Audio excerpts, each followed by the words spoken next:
Hello, my name is Anthony Corns. I'm the Technology Manager at the Discovery Programme, one of the 4 CHERISH partners. First of all, let me thank you on behalf of all the CHERISH team, organisations and team members for attending this exciting conference looking at coastal heritage and climate change. Hopefully over the course of the day, some new ideas, approaches and potential solutions will present themselves to you. Over the next 15 minutes, I'm going to provide an overall background to the CHERISH project and how it is aiming to provide a framework to understanding the effects of climate change on the coastal and marine historic environment. What I will present is not an exhaustive review of the project, as my colleagues Sarah Davis of Aberystwyth University, Kieran Craven of the Geological Survey Ireland and Louise Barker of the Royal Commission on the Ancient and Historic Monuments of Wales will provide more detail through the day during the parallel sessions. So what's the impetus behind the CHERISH project?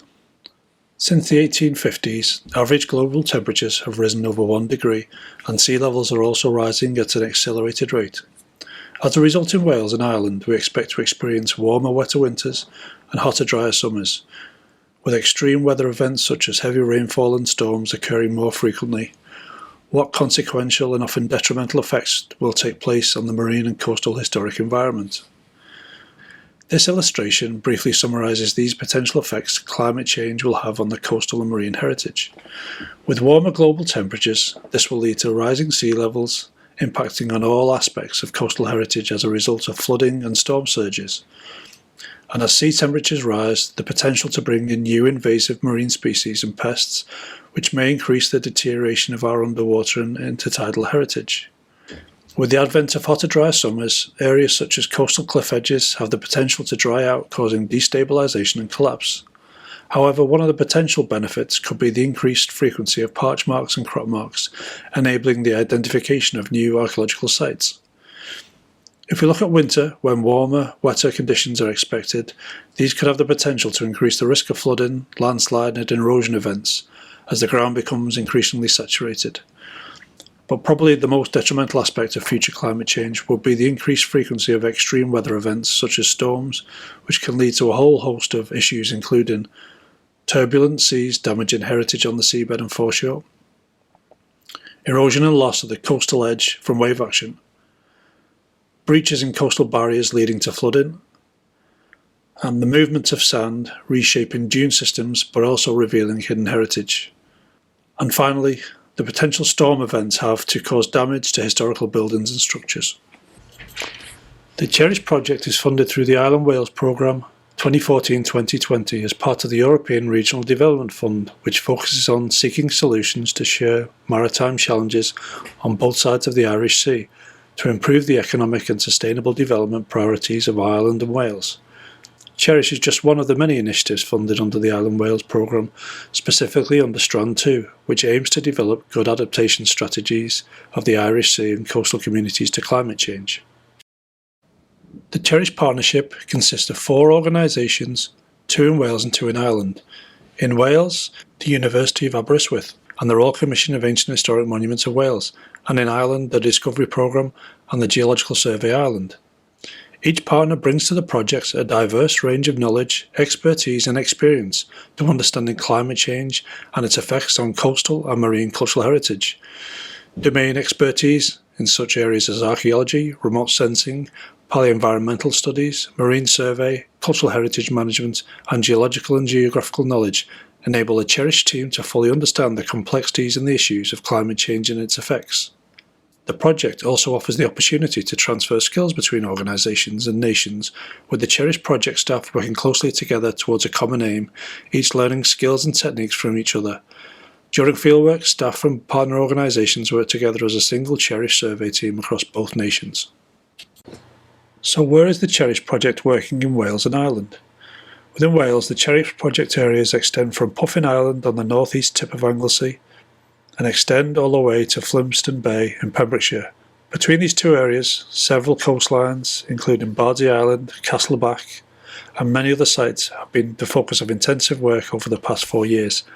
Similarly, in Ireland, areas such as the North Dublin coast, County Wexford's soft sediment coastline, Waterford's Copper Coast and the Ever and Dingle peninsulas have produced locations for the CHERISH team to focus their research and activities. These study areas have been selected due to their significant cultural heritage value, but also their distinct geological and geomorphological natures. Different approaches, methodologies and recording practices have been implemented on these various sites to develop best practice for recording cultural heritage at risk due to weather and coastal processes that are being accelerated by climate change. During the course of the project, the CHERISH team have been studying each of the selected coastal and marine heritage sites with the aim of understanding what deterioration has taken place due to climate change, and to also increase our archaeological understanding and knowledge of each heritage asset and their value. The relationship between climate threats on the one hand and archaeological and heritage value on the other will ultimately decide what resources are made available to record, manage and conserve many of these heritage sites into the future. Those sites which display high cultural and archaeological value but are also identified as being vulnerable to the effects of climate change should, with limited resources, receive some level of intervention and investigation, whereas heritage sites with either lower relative archaeological value or those which have lower vulnerabilities to the threats of climate change would receive less resources.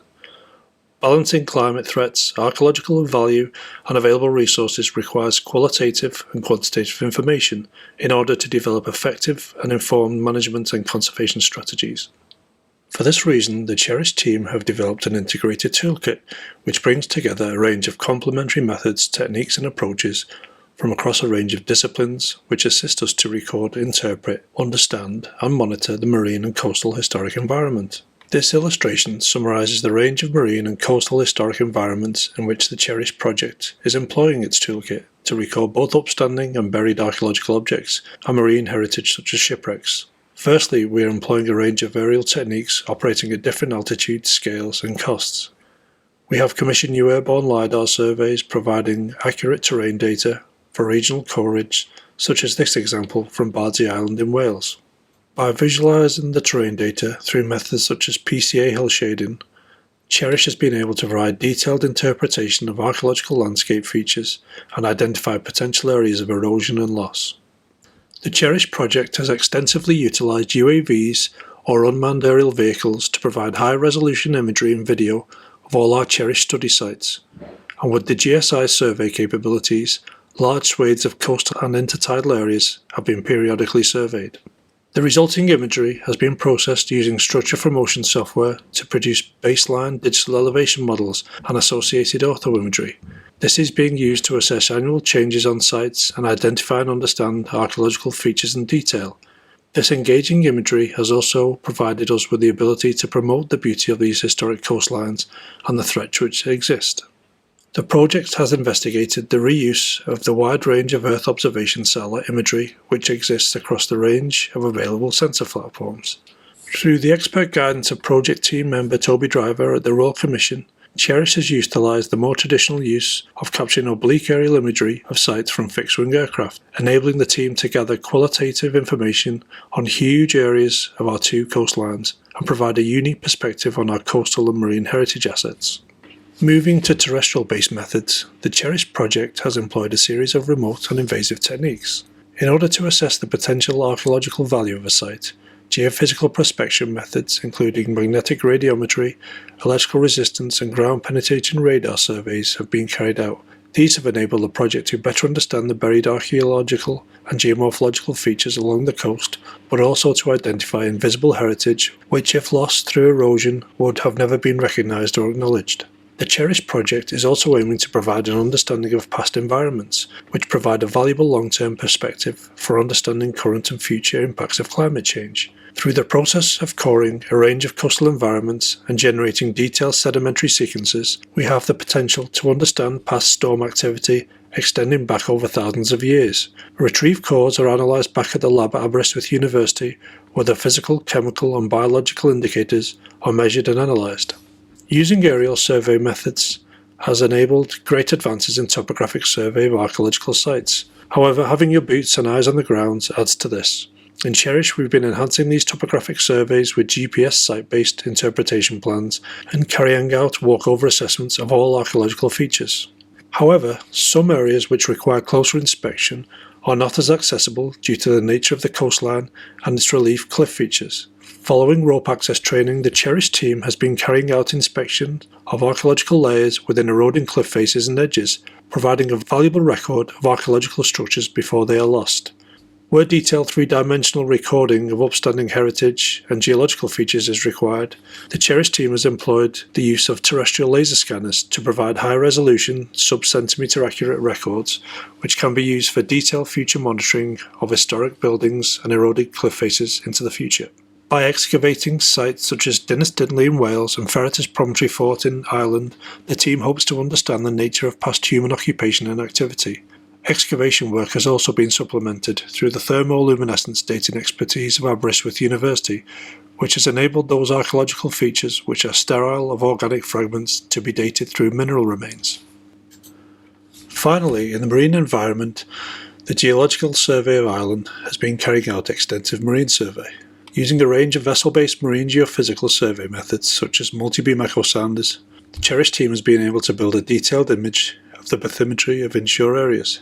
This has enabled the project to effectively close the white ribbon of missing data between the marine and terrestrial environments, which will assist in our understanding of erosion and deposition regimes along the coast.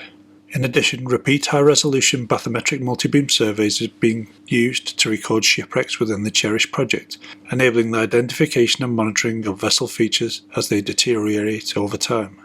Where more detailed inspection of wreck sites is required, the CHERISH project is commissioning both diver and ROV-led surveys in both deep water and shallow water marine environments.